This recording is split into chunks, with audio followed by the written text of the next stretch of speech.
On va consacrer un petit temps sur la question de la laïcité, parce que voilà, c'est généralement par le biais de l'éducation qu'on arrive à en parler. Il y a eu cette réglementation sur la baya menée par M. Attal. Est-ce que aujourd'hui, ça vous paraît suffisant pour assurer le respect de la laïcité dans les établissements scolaires? Monsieur Flukiger, je vous redonne la parole là-dessus. Non mais ça, vraiment, ça fait partie des diversions qu'on a aujourd'hui pour qu'on parle de tout un tas de choses, sauf de ce qui est important, c'est-à-dire combien on produit de richesses, avec quoi nous on nous laisse pour vivre. Ça, on n'en parle pas. Et alors, on a des débats sur le voile, sur la baya, sur etc. Moi, j'ai pas envie d'utiliser des minutes de temps de parole pour dire quelque chose sur ça. On en a tous les jours. Hein, et c'est une manière de pointer les immigrés, de pointer les musulmans, et finalement de nous diviser. Et c'est vraiment une politique. On divise les travailleurs pour qu'on se dispute sur notre origine, notre religion. Et moi, je dis, au contraire, on a besoin d'unité. Il faut que le monde du travail retrouve son unité. Donc pour vous, il n'existe pas de problème d'atteinte à la laïcité au niveau de l'éducation nationale? Mais les mêmes qui nous parlent d'atteinte à la laïcité à propos de l'abaya ou du voile, ils sont pour des crèches religieuses dans les mairies, etc. C'est un faux débat. Il n'y a pas de problème, monsieur Tesson? C'est un faux problème. Il est évident, enfin, il faut quand même regarder ça de près. Je suis assez vieux, moi, pour pouvoir mesurer comment, peu à peu, je vais le dire, hein, l'islam rentre dans les écoles, rentre dans les établissements. Je vous rappelle quand même qu'on a 2 enseignants qui ont été assassinés. Un, Samuel Paty, et un autre tout près de chez nous, ici, dans un lycée que je connais très bien, à Arras. Donc, aborder cette question de la laïcité, c'est compliqué la laïcité. Il y a un aspect évidemment historique, extrêmement français. Je rappelle juste un petit point d'histoire, désolé, prof d'histoire, c'est que ça a été inventé en France, la laïcité, après toutes sortes de soubresauts, au début de la Troisième République, pour sortir la religion de l'espace public. Quand on sait qui l'a fait, c'est très intéressant, ce sont souvent d'ailleurs des protestants. Et donc on a défini cette laïcité à la française pour surtout que ne reviennent jamais les régimes précédents, à savoir le Second Empire et avant la monarchie, parce que ces régimes s'appuyaient sur la religion catholique. On a réussi à sortir de cet espace public la religion, et aujourd'hui, il faut le reconnaître, on a une religion qui a beaucoup de difficultés à séparer ce qui est privé de public, et donc ne pas reconnaître ou ne pas mettre des mots sur ce qui se passe dans l'école de ce point de vue me paraît extrêmement dangereux. Donc bien évidemment, il faut avoir une politique extrêmement ferme et stricte, parce qu'encore une fois, c'est ce que je disais tout à l'heure sur la loi qui protège, ça protégera tout le monde. Je vous rappelle que dans ma carrière, j'ai exclusivement travaillé dans les quartiers en politique de la ville. Je suis un des fondateurs des cités éducatives, en passant, je vous le dis comme ça. Et donc, j'en ai vu tellement de quartiers, et je peux le mesurer, puisque sur 30 ans, j'ai travaillé à Garges-les-Gonesse, à Sarcelles, dans des tas d'endroits. Je finis extrêmement difficile. C'est pas un truc... je fais comme un prof, là, pardon. L'autorité, monsieur le professeur. Oui, l'autorité. Je finis juste sur ça. C'est pas un problème à regarder à la légère, et je pense qu'il faut qu'on se réveille, et il faut qu'on agisse. Justement. Et ça servira à tout le monde, parce que la laïcité, ça protège tout le monde. Alors justement, au niveau des cités éducatives, puisqu'on en a évoqué tout à l'heure, et en effet, vous les avez mis en place, les cités éducatives, c'est quand même le synonyme de l'école ouverte. Comment vous passez maintenant avec les programmes du RN qui veulent sanctuariser l'école et complètement défermer, et qu'en est-il des REP? Vous qui avez travaillé dans les cités éducatives, vous qui connaissez le terrain.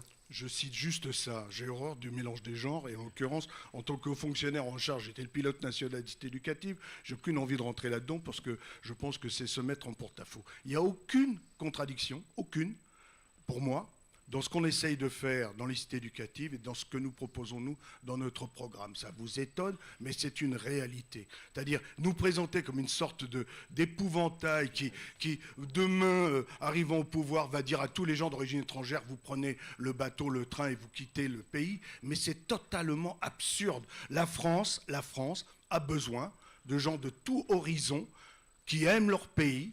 Vous savez, la France, c'est tout un ensemble de tout, on est tous une partie du tout, et il faut aimer le tout. Je ne vais pas vous faire du renan. Donc, il n'y a pas de contradiction pour moi, Amar, c'est comme ça. Monsieur Tesson, voilà, garde un peu de temps, on parle également d'autres sujets sur lesquels vous aurez peut-être besoin d'avoir du temps pour rester dans des domaines On va rester dans le domaine de la laïcité et la citoyenneté. Voilà, oui, on va rester pour l'instant là-dedans, mais vous êtes très en avant, je vous l'indique. Monsieur Chéreau, laïcité, citoyenneté. La loi de sur la laïcité, elle a plus de 100 ans, et je pense que ça fait partie de nos bonnes lois auxquelles il ne faut pas trop vite toucher.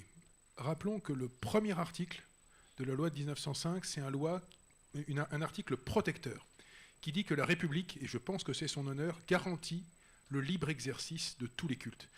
Moi, je suis fier d'être dans un pays où sur la télévision publique, il y a des temps réservés pour les différentes religions qui voisinent et qui sont garantis par l'État.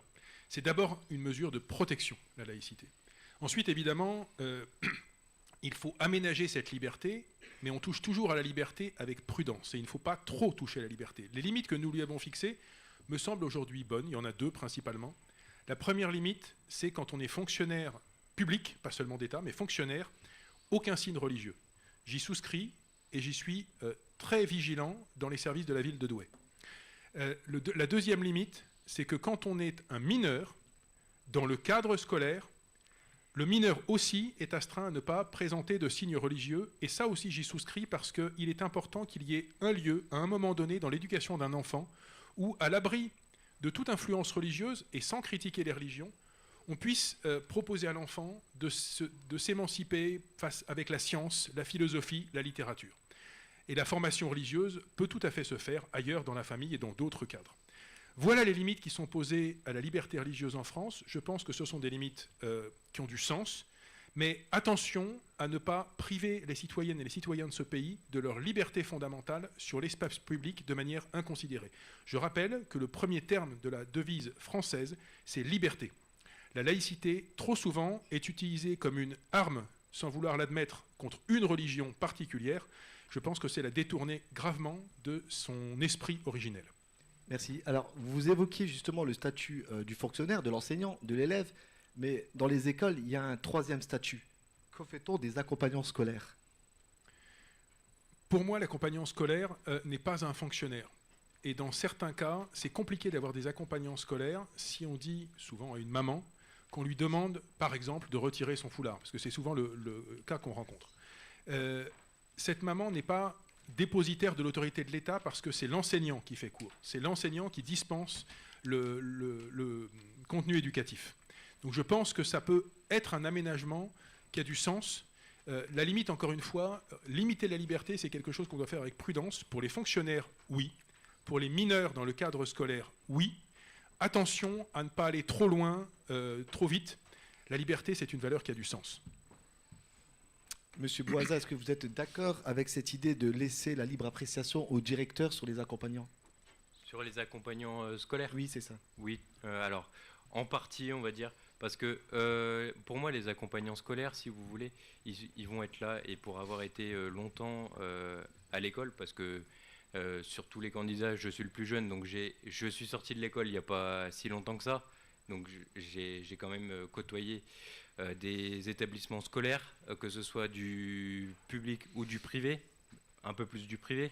J'ai pas eu moi, si vous voulez, quand j'étais en études, j'ai pas eu d'accompagnement scolaire, donc sur ce sujet-là, je pourrais pas répondre. Moi, j'ai un mot à dire sur ça, très court. Ça, c'est un vrai sujet juridique.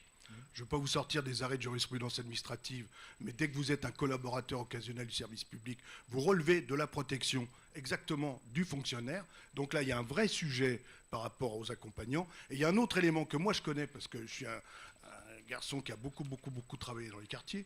Je peux vous dire une chose, c'est que cette affaire-là, il ne faut pas la regarder comme on la voit comme ça. Beaucoup de mamans dans les quartiers qui ont un voile, expriment leur religion et imposent ça aux autres qui pourraient le faire sans avoir de voile. Moi, je vous le dis, c'est comme ça que ça se passe dans beaucoup de quartiers. Faut pas regarder ça avec un œil un peu trop positif. Il y a aussi des luttes d'influence dans les quartiers qu'il ne faut pas nier et considérer comme inexistantes. Alors, Monsieur Honoré, vous proposez justement de sanctionner tout ce qui se place, toutes les lois religieuses qui se placent au-dessus des lois républicaines.